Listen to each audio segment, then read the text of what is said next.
dito sa Dr. Alejandro Albert Elementary School dito sa Sampaloc, Manila kung saan ay gagawin po ang kick-off ceremony para sa bakuna eskwela ng Department of Health. Layunin po nito na mabakunahan ang mga estudyante na hindi nakatanggap ng bakuna, lalong-lalo na noong panahon ng pandemya at 3 taon po ito. So siyempre, dito po sa bakuna ito ay makakaiwas ang mga bata sa mga sakit na maaari nilang makuha kung hindi matatanggap ang bakunang ito. At para linawin ho yan kung ano ba yung mga mabibigay na proteksyon ng bakuna ito, makakausap po natin.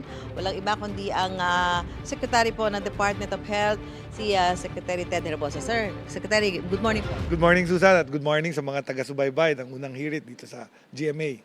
Dito sa bakuna na makukuha po ng mga estudyante para dito sa bakuna eskwela na tinataguyod nga po ng Department of Health kasama ang DepEd, ano bang mga sakit ang magbibigay na mapoproteksyonan yung mga bata?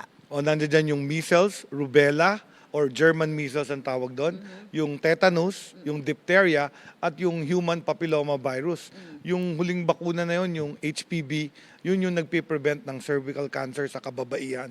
So magbabakuna tayo ng mga grade 1, grade 7, at yung grade 4 na mga babae. Secretary, 3 taon ng panahon ng pandemya, wala ho tayong mga bakuna dahil nga siyempre nakakulong tayo sa mga bahay natin. Ano ba yung na-monitor ho ninyo na nagkaroon ho ba ng mga significant increase doon sa mga sakit na gaya ng binabanggit natin? Tama, no? Dahil 3 taong wala tayong vaccination ng school age, maraming pertussis outbreak, maraming measles outbreak. In fact, noong nakaraang Marso, nag-measles outbreak response immunization tayo sa BARM. Almost 2 million kids ang ating binakunahan dahil nagkaka-outbreak sila, nag-uumpisa sa eskwelahan.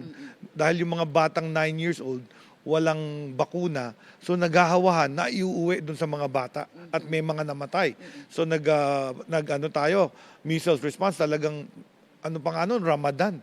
Pero tumulong sila, nakabagbakuna kami ng 1.2 million children. Pero Secretary, paano ho ba natin na hihikayatin, kukumbinsihin yung mga magulang? Siyempre, kailangan may consent ho ng mga magulang yung pagpapabakuna. Para humawala yung kanilang mga agam-agam. Alam naman natin na nagkakaroon ho ng mga ganyang pag-aalinlangan, agam-agam, pag-aalala yung mga magulang. Ano ho ba ang gusto natin ibigay na mensahe sa mga magulang? Oo, Susan, ang daming ang fake news sa social media, yung mga anti-vaxxer na wag daw pabakunahan yung mga anak nila. Mali po yun, ano? Ang pagbabakuna ay matagal ng pinakamagaling na public health measure. In fact, kung may isang bansa, wala kang pera, ibuhos mo lang sa bakuna, marami kang sakit na mapiprevent, marami kang batang hindi mamamatay. So very important talaga yung pagbabakuna. At itong mga bakuna na to, time-tested na to. Bata pa tayo, binakunahan na tayo. I'm sure yung mga nanay dyan, nabakunahan din sila ng mga bata sila. Kaya hindi sila nagkaroon ng mga sakit na ito. Halimbawa po, Secretary, yung isang bata, yung isang estudyante, may mga allergic reaction sa mga bakuna, di ba?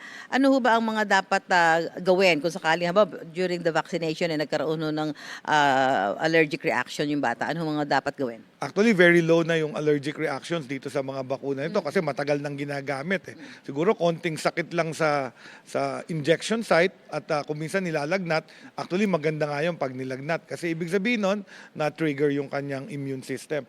So nandito naman yung medical team ng Department of Health kung may allergic reaction at madali lang gamutin yung allergy. So very important, mabigyan siya ng anti-allergy at malaman kaagad na nag-allergy dahil sa bakuna. Kailan po natin sisimulan yung pagbabakuna at gaano pong katagal itong programang ito? Itong programa to ay 2 buwan, no? October at November, at every Friday po iikot yung aming vaccine teams sa lahat ng public schools para mabakunahan nga yung grade 1, grade 7 at grade 4 ng mga batang babae. Thank you po, Secretary. Good luck po. At yun nga po, sana po yung ating mga magulang po ay nakikinig dito sa panawagan po ito ng Department of Health para ho sa kanilang pagbabakuna sa kanilang mga anak. Kaugnay ho nitong bakuna eskwela nitong Department of Health. Mga kapuso, para una ka sa mga balita, mag-subscribe sa GMA Integrated News sa YouTube. Sa mga kapuso abroad, subaybayan niyo po kami sa GMA Pinoy TV at sa www.gmanews.tv.